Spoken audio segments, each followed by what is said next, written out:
Well, hello to everyone, and thank you for being with us in our today's webinar. We're going to start today's webinar with the 7 money mistakes that every physician should be avoiding right now. So for this webinar, we just want to highlight that all the information that you're going to receive is just for educational purpose only. This is not an investment advice. We are not acting here as your financial advisor. And we hope you like this kind of information that we are going to share. Remember, if we talk about some past performance, it doesn't mean that it's any kind of guarantee for the future. And let's just start with this information. So we're going to see the main 7 mistakes that we are seeing with our clients or our physicians. And the first one will be overspending. That's one of the first mistakes. And it's happening more and more with all these inflation times and now that we are living such a high interest rate in this new environment. So one of the symptoms that we can see here is like, well, as doctors, you study a lot, most of your time are studying, so there is some restrained gratification. And one of the things we see is like, well, while your friends are having nice cars or are buying houses, you are studying. So most of the time, you're having what we call a negative net worth, because if we see all your assets and then we compare those assets with your debts, we can see that sometimes your debts are bigger than your assets, while your friends are, well, building their new network. It's a positive network. In your case, we can see that maybe it's a negative network. And what's going on here? Well, in the future, we are sure you're going to have a higher income, or maybe you're already having a high income. But for those years that you live with a restrained gratification, what is happening there is like we see it's like, well, now that you have the income, sometimes you're spending more money and you're overspending. Another thing, another symptom that we know that is happening there is that inflation is impacting specifically to the high income earners. So things like air tickets, luxury items, and things like going to a restaurant or traveling is getting expensive and expensive. And the things that is happening is that you're using more of your money in these kind of things. For the first time ever in the last year, what we saw is like, well, the inflation was higher for the high income earners than for the middle income earners in the US. So another thing that we are seeing is that thing that we call like, well, people spend what it is in their bank account. And we like to call this the cake in the kitchen effect. What it means is like, well, if you go to your bank account and you check your balance and you see that your balance is big and you feel that you have plenty of money, the chances that you're going to use more than money are higher.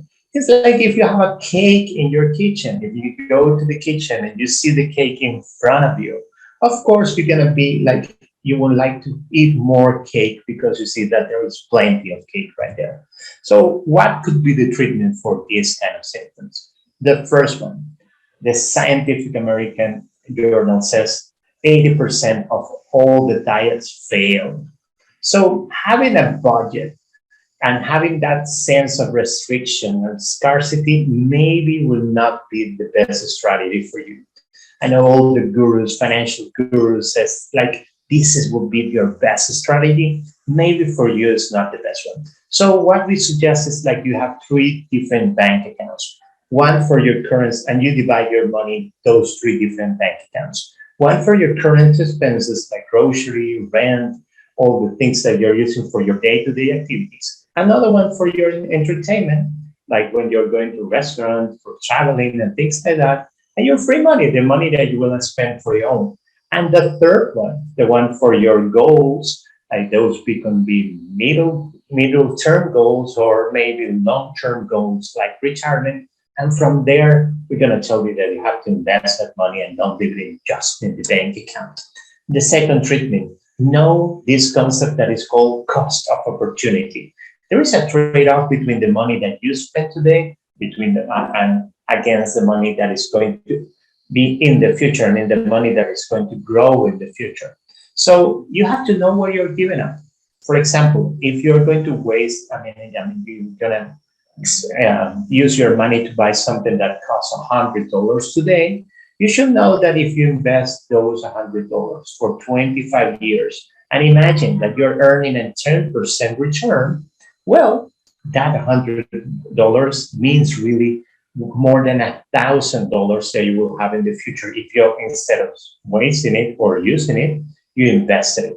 And the other thing is like you're going to start earning more money in time, don't use it at all. I mean, it's like and if you're getting a raise or maybe you're getting more money and I don't know, your raise go higher, part of your money, I mean, half of that money should go to pay your debts or maybe to for saving and investing. So the second mistake that we're seeing is like, well, a lot of decisions are missing good tax planning opportunities that are just in front of them. And the power of a tax optimization system is wonderful for you. So why this is happening, all the symptoms that we're seeing here? Of course, the tax code is complicated. You have to pay what you have to pay, but please don't leave tips to the IRS. The IRS is giving you some opportunities for you to save on taxes, and maybe you're not using it. Why? Because maybe you're procrastinating, you're not starting, you are not looking for help or to see how it goes. Maybe you're just spending today and maybe you're not caring a lot about the future, or maybe you just don't know how to start or where to start these kind of strategies. So we're just going to name a few of the strategies that you can use because Uncle Sam is giving you many different tax opportunities strategy. The first one, the one that most of you know the most, is using a 401k for your retirement, knowing that there is an employer match. You put money, your employer put some money there too, and maybe you're in a different kind of hospital and you have a 403b. These two buckets are one of the best ones that you can use because the money that is getting there is going to grow while you invested it. It's going to, that return, you're not going to pay taxes on those returns until you withdraw or you pull out that money from the 401k. Another good strategy would be to use a Force 57 plan. It's also like a retirement plan. Some employees have that kind of plan. That HSA plan is like a health saving account. Some employers also allow you to use these kind of accounts. They are very good. And maybe you can leave the money there. You don't have to be withdrawing that money for, it's like for these different kind of savings expenses. You just want to leave the money there so it can grow in time. Another good strategy would be, even though that you already have a 401k, if you can save more, you can fill up another bucket that is going to be an IRA account. That would be great for you also. Or maybe you're just trying to save for your kids' education. A 529 plan will allow the money also to grow tax-free, okay? And then when you pull the money out, if it's going to be for college spending, you're not going to pay taxes on that money. Or maybe you have a flexible spending account that you can also use that one there, okay? So the other mistake that we are seeing is that sometimes the kind of financial products they are selling to you, maybe they're very good for your financial advisor or maybe for the insurance agent, but maybe they are not the best one for you. As a financial advisor, we know that you are high income earners and a lot of financial advisors are going after you. That's something good because maybe you're receiving different kind of options on different kind of offers, but not all the offers would be the best one for you. You always have to look for what is best for you and not what is best for the financial advisor. For instance, if you're looking for a life insurance, you don't have to look for a life insurance that combines saving or investing because those kind of life insurances, they're called like permanent life insurance, whole life insurance, universal life insurance. They will not be usually the best one for you. We're gonna talk a little bit more about that.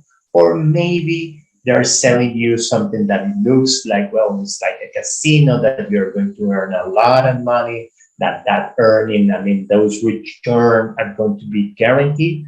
Please be careful with that kind of things in investing. Things take time and you have to be patient.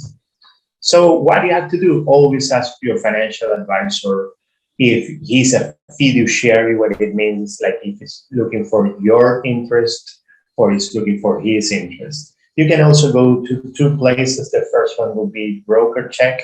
In this web address, you can go and write the name of the advisor to see, well, to see how he behaved in the past, if you have any complaint or things like that. And if you're looking to make a plan or something like that, a good way to do, a good place to go would be in this web address, like the CFP address, and you can look for a certified financial planner, someone that help you in a holistic way to see your finance and not maybe wants to try to sell you and very expensive financial product for you. And the other thing that maybe you can do is like buy term life insurance. We talk about all those other kind of insurance. Maybe you just need an insurance for a while. I mean, like 10 years, 20 years, but you don't need a universal for your entire life insurance. Maybe you just need the insurance for something that you want to cover while your kids are growing or things like that. This kind of insurance will be the best one for you because they are the cheaper one and the one that can give you the bigger coverage there.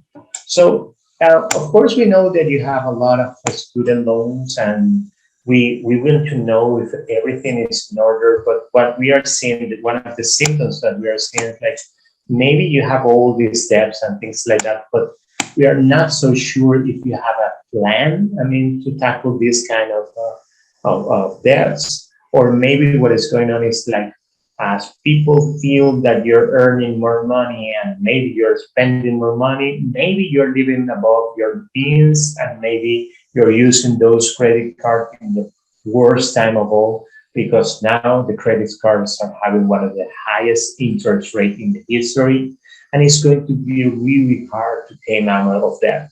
So the treatment here, okay, the first one will be a strategy that is called debt avalanche. The debt avalanche, what you use, that you list all your debts, I mean, all your credit card debts, all your debts there. And then you, on the other side, you put that, what's the interest rate that you're paying. And what you're gonna do is like, of course, you're gonna pay on all of them the minimum payment, but to the one that has the highest interest rate, what you're gonna do is like you're going to pay that faster. You're gonna go against that one. And after that, you're going to the next one with the highest interest rate. That works a lot for a lot of people because financially it's the best strategy, but maybe you would like to use this second strategy that is called debt snowball. In the debt snowball strategy, you do it, you forget about the interest rate, and then you say, no, let me list that from the smallest one to the biggest one. And then you start with the smallest one and you go against that. Of course, you're going to keep paying the other ones, minimum payment. But what that's going to cost is psychologically, you're going to pay it the first one, and then you get that victory of that. You can make it and you can keep going to the next one. So the other things that we highly suggest is something that is going to be very long for this short webinar, is going to, well, to learn more about the loan forgiveness program and how it can work for you and how can part of your student loan debts can be, well, you can erase that or maybe it can help you there, okay?